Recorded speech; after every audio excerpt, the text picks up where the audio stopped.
ଜୟ ଜଗନ୍ନାଥ ପିଲାମାନେ। ବହୁତ ଜଣଙ୍କର କ୍ୱେଶ୍ଚନ୍ ରହୁଛି କି ସାର୍ ମୋର GS1ରେ ଏତିକି ଅଛି ହେବ କି ନାହିଁ, CSAT ହେବନି ଭଲ ଲାଗୁଛି, କ'ଣ କରିବି? OS ଏକ୍ଜାମର ମେନ୍ସ କେବେ ହେବ? ମୋର ଟିକେ ଡାଉଟ୍ ଅଛି, ସେଥିପାଇଁ ମେନ୍ସ ଟେଷ୍ଟ ସିରିଜ୍ ନେଇପାରୁନି, କ'ଣ କରିବି? ସବୁଗୁଡ଼ାକର ସଲ୍ୟୁସନ୍ এই वीडियो माध्यम पाइबे। निश्चित भाव वीडियो शेष पर्यंत देखुथांतु। नमस्कार दोस्तों, इस वीडियो को लाइक करें, हमारे चैनल को सब्सक्राइब करें, इस घंटी के आइकन को दबाएं, ऑल सेलेक्ट करें हमारी सभी वीडियो सबसे पहले देखने के लिए।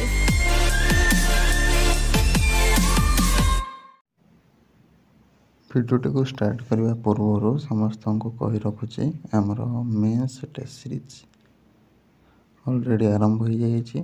GS1 आपंकर जनवरी 11, 18, 25 अच्छी कंप्लीट फुल सिलेबस रे, ठीक अच्छे।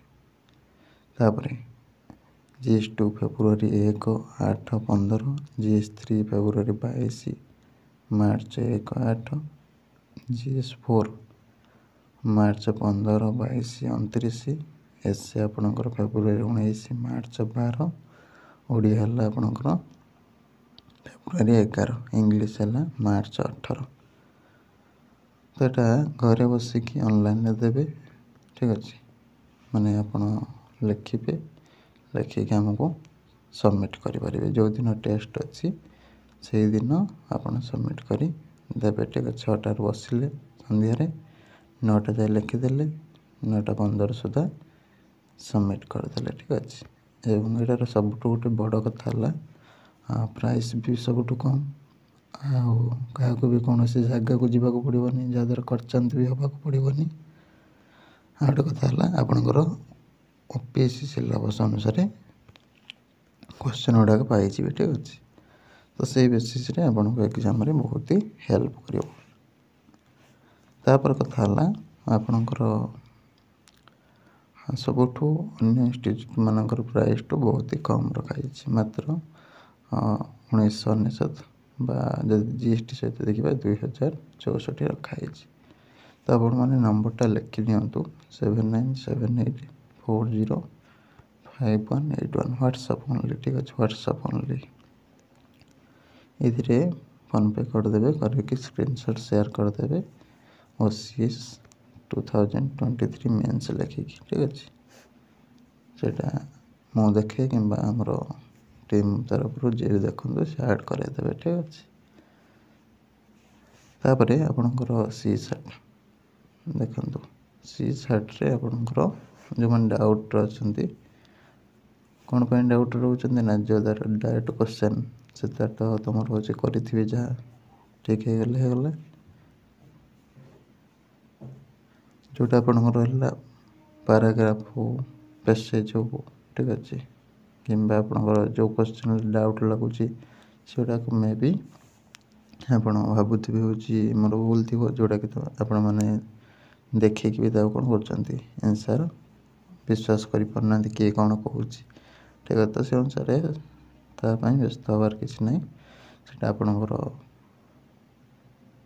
फाइनाल जो आसो रिजल्ट से आप जाणीजे कौन हम कौन ना, ठीक अच्छे। किंतु बहुत सारा क्वेश्चन जोटा कि इवैल्यूएशन भी हो पारे, ठीक अच्छे। क्वेश्चन रेकर्ड पड़ता है किसी जगह भी, जोटा आप यूट्यूब देखुं से आंसर भूल देखाए, जोटा कि आपण मानक भल रिजल्ट हो जाए, ठीक है। आप भावुथे CSAT हेनी हेनी दसला बेलू हो जाए, तो ये टाइप सिचुएसन भी बेले बेले आसी जाए।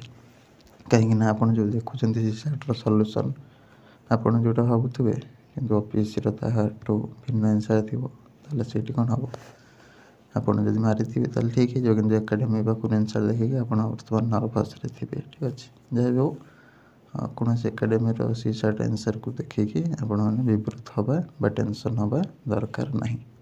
आपणकर फास्ट कम है आपणकर एग्जाम दे 15 डिसेम्बर, ताले जो कौन कहते ना सुनार समय, ठीक अच्छे। गोल्डन मोमेंट, ठीक अच्छे। यहाँ को नष्ट करूँ ना, जी भावुं मो फ्रेशर अच्छी हूँ देखा रिजल्ट आसू कौन हो, ठीक अच्छे। बहुत ही हैरान हो, ठीक अच्छे। फ्रेशर अच्छे एक ଆପଣମାନେ ରେଜଲ୍ଟ ଆସୁ ନ ଆସୁ ଆପଣ ପଢ଼ାପଢ଼ି କରିଦିଅନ୍ତୁ। କାହିଁକିନା ଆପଣଙ୍କର ଯଦି ଏଇ ଲାଇନ୍ରେ ଯିବାର ଅଛି ତାହେଲେ ମେନ୍ସ ପାଇଁ ପ୍ରିପେୟାର ହେଲେ ଅସୁବିଧା କ'ଣ? କିଛି ଅସୁବିଧା ନାହିଁ। ଆପଣ ସେଇଟାକୁ ପୁଣି ଆଗକୁ ଦରକାର ଆସିବ।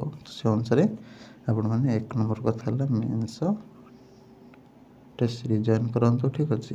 ଯେକୌଣସି ଆପଣଙ୍କର ଯଦି ଯେକୌଣସି ଏକାଡେମୀରୁ ନେଉଛନ୍ତି ତାହେଲେ ନିଅନ୍ତୁ, କିମ୍ବା ଯଦି ଯେକୌଣସି ଏକାଡେମୀରେ ପ୍ରାଇସ୍ ହାଇ ଲାଗୁଛି, ଦେଇପାରୁନାହାନ୍ତି, ଆଫୋର୍ଡ଼ କରିପାରୁନାହାନ୍ତି, ଠିକ୍ ଅଛି, ତାହେଲେ ଆମର ଯେଉଁ ଟେଷ୍ଟ ସିରିଜ୍ ଦିଆହେଉଛି ତାକୁ ନେଇପାରିବେ। ଠିକ୍ ଅଛି। କିମ୍ବା ଆପଣମାନେ ଅନ୍ୟ ଏକାଡେମୀରୁ ବି ନେଉଛନ୍ତି ଦିନରେ, ତଥାପି ଷ୍ଟିଲ୍ ଆପଣଙ୍କର ଇଚ୍ଛା ଅଛି ଆମର ଯେଉଁ ପ୍ରୋଗ୍ରାମ୍ ରହିଛି ଜଏନ୍ କରିବା ପାଇଁ ବି ଜଏନ୍ ହେଇପାରିବେ। ଠିକ୍ ଅଛି। ଯେଉଁଟା ଆପଣଙ୍କର ଇଚ୍ଛା ସେୟା କରିବେ। କାହିଁକିନା ଏଠି କାହାକୁ ବାଧ୍ୟବାଧକତା ବି କରାହୁଏନି। ଏଗୁଡ଼ାକ ସବୁ ନିଜସ୍ୱ ଇଚ୍ଛା ଏବଂ ନିଜସ୍ୱ ଡିସିସନ୍ ଥାଏ। ଠିକ୍ ଅଛି। ଏଥିରେ କାହାକୁ ବାଧ୍ୟ କରାଯାଇପାରିବ ନାହିଁ। ଠିକ୍ ଅଛି। ଯଦି ବି କୌଣସି ଜାଗାରେ ଆପଣ ପଢ଼ୁଛନ୍ତି ବା ଯାଉଛନ୍ତି ତାହେଲେ ସେଇଟା ଆପଣଙ୍କର ଇଚ୍ଛା ଉପରେ ଡିପେଣ୍ଡ କରେ। ସପୋଜ୍ ଆପଣ ଟେଷ୍ଟ ସିରିଜ୍ ନେଉଛନ୍ତି 17,000 18,000 ଦେଇକି, ତାହେଲେ ସେଇଟା ଆପଣଙ୍କର ସୁବିଧା ନେଇକି ଆପଣ ନେଉଛନ୍ତି। କୌଣସି ଏକାଡେମୀ ଆପଣଙ୍କୁ ବାଧ୍ୟ କରିକି ନେଇଯିବନି କି ଆସେ ମୋର ମେନ୍ସ ଟେଷ୍ଟ ସିରିଜ୍ ଦେ, ସଲ୍ୟୁସନ୍ ଦେଖେ, 17,000 18,000, ସେମିତି ନାହିଁ। ସେମାନେ ଛାଡ଼ିଲେ ଆପଣଙ୍କର ଇଚ୍ଛା ଥିଲେ ଯିବେ। ସେମିତି ଆପଣଙ୍କର ପଇସା ଅଭାବ ଅଛି ତାହେଲେ ଆପଣଙ୍କୁ ଯେଉଁ ରେଟ୍ ପୋଷଉଛି ଯେଉଁ ଏକାଡେମୀର, ସେ ଅନୁସାରେ ଆପଣ ନେବେ। ଠିକ୍ ଅଛି। ଏଇଟା ଆପଣଙ୍କ ଉପରେ ଡିପେଣ୍ଡ କରେ। ଠିକ୍ ଅଛି। ଆଉ ଗୋଟେ କଥା ହେଲା, ସମସ୍ତେ ଯିଏ ବି ଯାହା କରୁଛନ୍ତି ସମସ୍ତେ ସିଲାବସ୍ ଓରିଏଣ୍ଟେଡ଼୍ ଥିବେ। ଠିକ୍ ଅଛି। ଯିଏ ବି 18,000 କରୁ, 20,000 କରୁ, 10,000 କରୁ, ଯିଏ ବି କମ୍ରେ କରୁ, ଠିକ୍ ଅଛି, 1999 କରୁ କି 5,000 କରୁ, ଠିକ୍ ଅଛି, ଯାହା ବି କରନ୍ତୁ ସମସ୍ତେ ସିଲାବସ୍ ଓରିଏଣ୍ଟେଡ଼୍ ଥିବେ। ଆପଣଙ୍କର ପାଖାପାଖି ଫର୍ମାଟ୍ ସମାନ ପାଇଯିବେ। କେହି ତ ଡାଇରେକ୍ଟ କ୍ୱେଶ୍ଚନ୍ କହିଦେବନି ଯେ ଏଇଟା ଆସିଯିବ ବୋଲି, କିନ୍ତୁ ପ୍ରୋବାବୁଲ୍ କ୍ୱେଶ୍ଚନ୍ ଗୁଡ଼ାକ ଆପଣଙ୍କୁ ପ୍ରୋଭାଇଡ଼ କରାଯାଉଛି। ଠିକ୍ ଅଛି। ଯେକୌଣସି ଏକାଡେମୀ ହୁଅନ୍ତୁ, ଯେକୌଣସି ଟେଷ୍ଟ ସିରିଜ୍ କ୍ରିଏଟର୍ ହୁଅନ୍ତୁ। ଠିକ୍ ଅଛି। ଗଲା 2 ନମ୍ବର କଥା ହେଲା ଆପଣଙ୍କର ଯେଉଁଟା ରହିଲା ଜିଏସ୍ରେ ଆପଣଙ୍କର କିଏ କହିଦେଉଛି ଫାଷ୍ଟ କହିଲେ 70 ଯିବ, 80 ଯିବ। ଯେତେବେଳେ OPSCରେ ଆନ୍ସର୍ ଆସିଲା ସେତେବେଳେ ସବୁ କିଏ କୁଆଡ଼େ ପଳାଇଗଲେ, ଆଉ କିଛି କହିଲେନି। ଠିକ୍ ଅଛି। ଆପଣ ଜିଏସ୍ରେ ଆଜ୍ ୟୁଜୁଆଲ୍ ଯେମିତି କଟଅଫ୍ ଯାଏ ସେ ଟାଇପ୍ରେ ଯିବ। ବେଶୀ କିଛି ଅଧିକା ହେଲା ଭଳି ମୋତେ କାହିଁ ଲାଗୁନାହିଁ। ଠିକ୍ ଅଛି। ତାପରେ ଆପଣଙ୍କର କେତେ କ'ଣ ଯିବ ସେଇଟା ତ ଆପଣଙ୍କର କେତେଟା କ୍ୱେଶ୍ଚନ୍ ନନ୍ ଇଭାଲୁଏଟ୍ ହେବ, ତା ବେସିସ୍ରେ ଆପଣଙ୍କର କାହାର ମାର୍କ ବଢ଼ିବ, କାହାର କମିବ। ତ ସେ ଅନୁସାରେ ବହୁତ ପିଲାଙ୍କର ବି କମିଯିବ, ଯିଏ ଯେତେ ଭାବୁଥିବେ। ତ ସେ ଅନୁସାରେ ଆପଣ ଯଦି ଆପଣଙ୍କର ଅଛି, ଭାବୁଛନ୍ତି କି ମୋର ପ୍ରିଭିୟସ୍ ଇୟର୍ କଟଅଫ୍ ଅନୁସାରେ ପାଖାପାଖି ଅଛି କି ଆଗକୁ ଅଛି, ତାହେଲେ କିମ୍ବା କମ୍ ଅଛି, ଯାହା ବି ଥାଉ ଆପଣ ମେନ୍ସ ପାଇଁ ପଢ଼ାପଢ଼ି କରୁଥାନ୍ତୁ। ଠିକ୍ ଅଛି। କିଛି ପଛକୁ ବୁଲିକି ଦେଖିକି ଚାହିଁବା ପାଇଁ ଚେଷ୍ଟା କରନ୍ତୁ ନାହିଁ। ଠିକ୍ ଅଛି। ସବୁବେଳେ ପଜିଟିଭ୍ ରୁହନ୍ତୁ। ଏବଂ ଏଇ ଯେଉଁ ଏକ୍ଜାମ୍ ହେଲା, ଏଇଟା ହେଲା ବହୁତ ହି ପଜିଟିଭ୍ ରହିବାର ଏକ୍ଜାମ୍। ଠିକ୍ ଅଛି। ଆପଣ ପଜିଟିଭ୍ ରୁହନ୍ତୁ ଏବଂ ମେନ୍ସ ପାଇଁ ପ୍ରିପାରେସନ୍ କରନ୍ତୁ। ରେଜଲ୍ଟ ଆଗକୁ କ'ଣ ହେବ କ'ଣ ନାହିଁ ତାକୁ ଛାଡ଼ି ଦିଅନ୍ତୁ। ଠିକ୍ ଅଛି। ଯାହା ହେବାର ଅଛି ହେବ। ଠିକ୍ ଅଛି। କିନ୍ତୁ ଆପଣଙ୍କ ପରିଶ୍ରମ ଆପଣଙ୍କର ସଠିକ୍ ଦିଗରେ ଚାଲୁ, କୌଣସି ସମୟ ନଷ୍ଟ ନଯାଉ, ତା ପ୍ରତି ଦୃଷ୍ଟି ଦିଅନ୍ତୁ। ଠିକ୍ ଅଛି। ତାପରେ ହେଲା ମେନ୍ସ ଆପଣଙ୍କର ଏକ୍ଜାମ୍ ହେବ ସେଇ ଏପ୍ରିଲ୍ ସୁଦ୍ଧା ହିଁ ହେଇଯିବାର ଅଛି। ଠିକ୍ ଅଛି। ଏପ୍ରିଲ୍ 1ରୁ 15 ଭିତରେ ପାଖାପାଖି ହେଇଯିବାର ଅଛି। କାହିଁକିନା 1 ତ ଲେଟ୍ ହେଇକି ପ୍ରୋସେସ୍ ଚାଲୁଛି, ତ ସେ ଅନୁସାରେ ଯେତେ ଜଲ୍ଦି ହେଇଯିବ ଆଗାମୀ ଯେଉଁ ପ୍ରିଲିମ୍ସ ଆସିବ ତା'ର ଏକ୍ଜାମ୍ଟା ବହୁତ ହି ଜଲ୍ଦି ହେବ। ଠିକ୍ ଅଛି। ସେ ଅନୁସାରେ ଏ ପ୍ରୋସେସ୍ ବି ସରିବାର ଅଛି।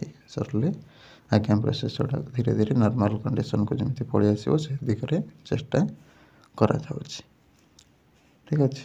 ତ ଏଇଟା ଥିଲା ଡିଟେଲ୍ସ। ତ ଭିଡ଼ିଓ ଭଲ ଲାଗିଥିଲେ ଲାଇକ୍ କରିବେ, ସେୟାର କରିବେ ନିଜର ସାଙ୍ଗସାଥି, ଭାଇ, ବନ୍ଧୁ ସମସ୍ତଙ୍କୁ। ଆଉ ନମ୍ବରଟା ଲେଖି ରଖନ୍ତୁ 7978405181 ହ୍ୱାଟ୍ସଆପ୍ କରିଦେବେ। ଠିକ୍ ଅଛି।